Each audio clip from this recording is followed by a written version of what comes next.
जी जी बताएं उमर फारूक साहब। जी thank you mister chairman.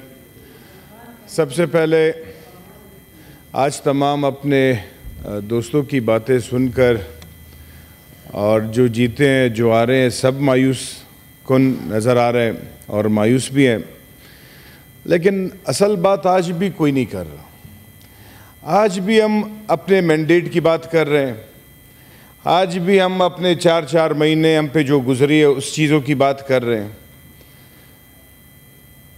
ये नहीं कह रहा कोई कि ये कर कौन रहा है, ये हुआ कैसे। नहीं मारे तो हम पहले से हैं मैडम। तो इन चीज़ों की तरफ हमें तवज्जो देनी चाहिए कि आज हमारा निज़ाम किसके हाथों में। आज एक प्रिजाइडिंग अफसर या कोई कमिश्नर वो हमारे साथ इस तरह कर रहे हैं। हम तो आज इस चीज़ पे बहस करना चाह रहे थे कि आज हम सेनेट में बैठ के हम इस पे बात करें कि हमने अपना तमाम निज़ाम, तमाम जमहूरी इदारे जो हमारे हैं, जो जमहूरी हमारा सेनेट है, कौमी असम्बली है, सूबाई असम्बली है, वो हमने किसी और के हाथों में दे दिए।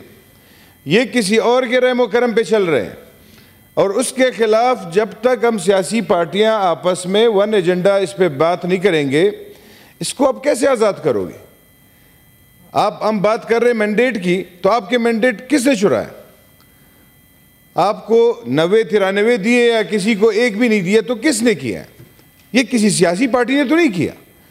हमारा पहले दिन से यही तरीक़ाकार चल रहा है कि हमारी जो बड़ी पार्टियां हैं जो वज़ीर-ए-आज़म बनने के ख्वाब देखते हैं और ख्वाहिश रखते हैं, वो उनको कभी यही इदारे मुल्क बदर कर देते हैं, लेकिन बाद में वो आके उनके गोद में फिर बैठ जाते हैं इक़्तिदार के लिए। उनके बड़े लीडरशिप्स को फांसी दी जाती है, लेकिन आज वो उनके रहमो करम पे अपनी सियासत कर रहे होते हैं। आज जो इमरान खान के साथ कर रहे हैं, क्या इमरान खान साहब के साथ इनका ताल्लुक नहीं था सही। फिर भी हम सबक नहीं सीख रहे। हमें मसला इस चीज़ से जनाब चेयरमैन साहब कि आज तो कम से कम भुट्टो साहब के जो जियाले हैं, इमरान खान के जो जियाले हैं, नवाज शरीफ के जो जियाले हैं, ये तो कम से कम एक साथ बैठे कि हमारे साथ किया किसने। हम एक एजेंडा पे क्यों नहीं इकट्ठे हो सकते कि हम इससे जान छुड़ाएं, हम अपनी फॉरेन पॉलिसी इनसे छुड़ाएं। अब मुझे आप एक आइन में ये बताएं जनाब चेयरमैन साहब कि किस आइन में इनको इख्तियार मिला है कि किसी फौजी अफसर के पास सियासतदान जाएगा और पैसे जमा करेगा तो उसको सीट मिलेगी। ये किस निज़ाम की तरफ हम अपने बच्चों को ले जा रहे हैं। कल हमारी जगह पे हमारे आने वाले नस्लें इस सेनेट में आएंगे तो किस हिसाब से आएंगे। हर किसी के पास अरबों रुपए होंगे तो वो आएगा। एक सियासी कारकुन तो यहाँ नहीं आ सकता। ना आपका कोई सियासी कारकुन पाकिस्तान में MNA बन सकता है, ना आपका कोई सियासी कारकुन आपका MPA बन सकता है नुमाइंदा, ना सेनेटर बन सकता है। जनाब चेयरमैन साहब, आज आपके निज़ाम ऐसे देश पे पहुँचे हैं, अगर इसको आज भी आप लोगों ने सीरियस कवर नहीं किया, आज भी आपने अपने आने वाले नस्लों के लिए इसको ठीक नहीं किया, तो आप यकीन माने कि पाकिस्तान एक ऐसे रास्ते पे जा रहा है जो ख़त्म होने वाला रास्ता। यहाँ पे हमारे सेनेटर साहब ने एक 3 महीने की बात की कि 3-4 महीने में क्या गुजरा। जनाब चेयरमैन साहब, मैं इस हाउस से पूछता हूँ, यहाँ पे मिसिंग पर्सनस के जो हमारी बच्चियाँ आई, मैं आपको एक मिसाल उनका देता हूँ जनाब चेयरमैन साहब के 5-5, 6-6 साल से उनका या बेटा या शौहर या वालिद मिसिंग है। और ये 5 साल इस चीज़ पे हमें दुख नहीं होता। दुख इस बात की है कि आप तकलीफ सोचें कि उनको कितनी तकलीफ होगी कि डेली बेसिस पे उनको फ़ोन आता है कि कोई लाश किसी पहाड़ से मिली है। तो जितने लोगों के वर्षा को मिसिंग किया गया होता है वो सारे अस्पताल पहुंच जाते हैं, लाइन में खड़े रहते हैं 3-3, 4-4 घंटे लाइनों में, 2-2 दिन उसके इंतज़ार में कि यार मेरा बेटा तो नहीं होगा, मेरा वालिद तो नहीं होगा।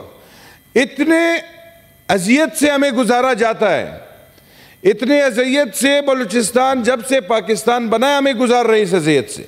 इसके लिए किसी ने बात की? इन चीज़ों के लिए बात की किसी ने?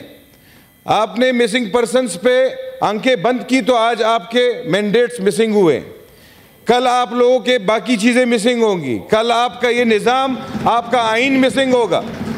जब हमारे बड़े बादशाह खान बाबा जब मुखालिफत करते थे उस पाकिस्तान की, वो इस पाकिस्तान की मुखालिफत नहीं करते थे कि आप पाकिस्तान मत बनाए, ये वाला पाकिस्तान मत बनाए। उसकी ये मौक़िफ़ थी कि ये आज जो ये कायद-ए-आज़म मोहम्मद अली जिन्ना की तस्वीर हमने लगाई है, क्या आज ये उसी कायद-ए-आज़म मोहम्मद अली जिन्ना का निज़ाम है?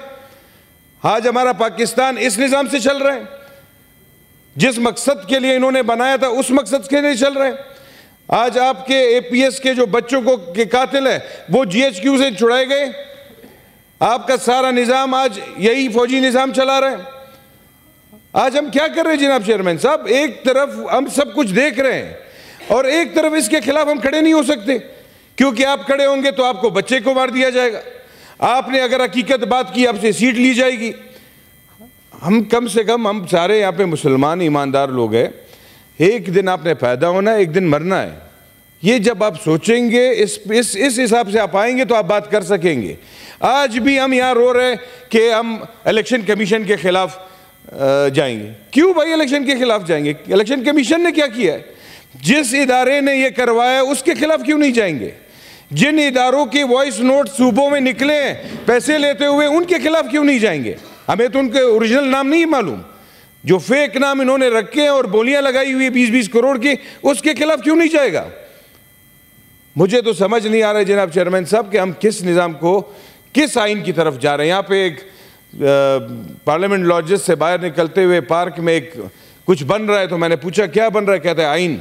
मैंने कहा कौन सा आइन? जो हमारे टेबल पे पड़ा होता है वो, या जो इस मुल्क के हकीकी जो चला रहे वो वाला आइन लगाएंगे? एक आइन सेलेक्ट कर ले, हम वहीं पे चले जाएंगे, लेकिन हमें एक आइन की किताब कुछ और दिखाते और पाकिस्तान किसी और तरीके से चला रहे।